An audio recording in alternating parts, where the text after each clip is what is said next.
Hello guys, तो आज हम जानेंगे कि साइबर सिक्योरिटी क्या होती है। उसके बाद एथिकल हैकिंग क्या होती है। दोनों के बारे में हम अच्छे से जानकारी लेंगे। ठीक है। तो अब हम देखते हैं what is cyber security. Cyber security क्या है।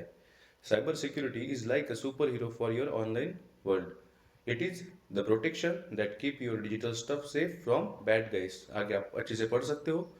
तो साइबर सिक्योरिटी का मतलब ये है कि आपकी जो ऑनलाइन दुनिया है, ठीक है, जैसे कि आपका मोबाइल, आपका लैपटॉप, ठीक है, आपके सारे डिवाइस जो आपका इंटरनेट यूज करते हैं, उन सभी की सुरक्षा यानी साइबर सिक्योरिटी होती है। ठीक है। अभी हम देखेंगे कि साइबर सिक्योरिटी की हमें ज़रूरत क्यों है।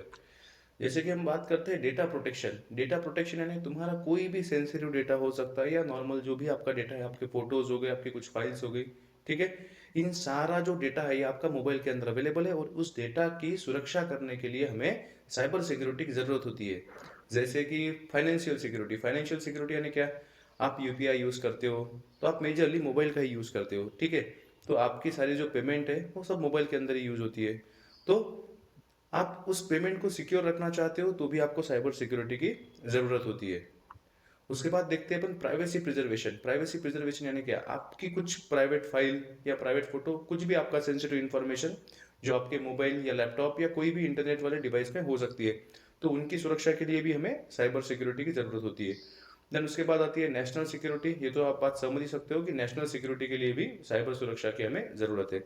देन उसके बाद आता है रेपुटेशन मैनेजमेंट। रेपुटेशन मैनेजमेंट यानी बहुत बार कुछ ऐसी चीज़ें होती है जो पब्लिकली एक्सपोज होने के बाद आपकी रेपुटेशन के ऊपर फर्क पड़ता है। तो वो चीज़ें आपके मोबाइल या आपके लैपटॉप के थ्रू एक्सपोज ना हो, इसलिए भी हमें साइबर सिक्योरिटी की ज़रूरत होती है। अभी आप यहाँ देख सकते हो कि एक दिन में कितने साइबर अटैक होते हैं, ठीक है, और साइबर सिक्योरिटी की स्किल का गैप कितना है, ये सब आप यहाँ पढ़ सकते हो। तो अभी हम आगे जाएंगे, अब देखेंगे what is ethical hacking. Ethical hacking क्या होता है। एथिकल हैकिंग मेजरली दो वर्ड से बना हुआ होता है, और एक होता है एथिकल, एक होता है हैकिंग। ठीक है। एथिकल मतलब एक अपने एथिक्स को फॉलो करना, और हैकिंग मतलब किसी भी डिवाइस का एक्सेस लेना, ठीक है। यानी एक एथिकल हैकिंग का मतलब ये होगा कि विद परमिशन किसी भी सिस्टम को या किसी भी डिवाइस को हैक करना, यानी एथिकल हैकिंग कहलाया जाता है। ठीक है। एथिकल हैकिंग में वो हैकिंग नहीं आएगी कि आपने किसी की परमिशन ही नहीं ली है और किसी का भी मोबाइल हैक कर, तो वो एथिकल हैकिंग नहीं होती है। हम उसे डायरेक्टली हैकिंग कहेंगे, ठीक है। और एथिकल हैकिंग इसे कहेंगे जो विथ परमिशन हैक किया जाता है कोई भी डिवाइस, ठीक है। अब types of ethical hacking. Ethical hacking में भी बहुत सारे टाइप्स आते हैं, जैसे एक होती है web application hacking, network hacking, wireless hacking, password cracking, social engineering. जैसा वेब एप्लीकेशन की अगर मैं बात करूँ तो उसमें मेजरली वेबसाइट्स वगैरह हैक की जाती है।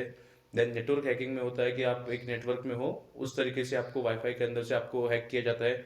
वायरलेस हैकिंग में भी जैसा वाईफाई, ब्लूटूथ, यहाँ से हैक किया जाता है। पासवर्ड क्रैकिंग में मेजरली जो आपका पासवर्ड होता है उसका एक हैश होता है, उसको क्रैक किया जाता है पासवर्ड को, या फिर अलग अलग टूल्स के जरिए या अलग अलग नंबर्स के जरिए आपके पासवर्ड को क्रैक किया जाता है।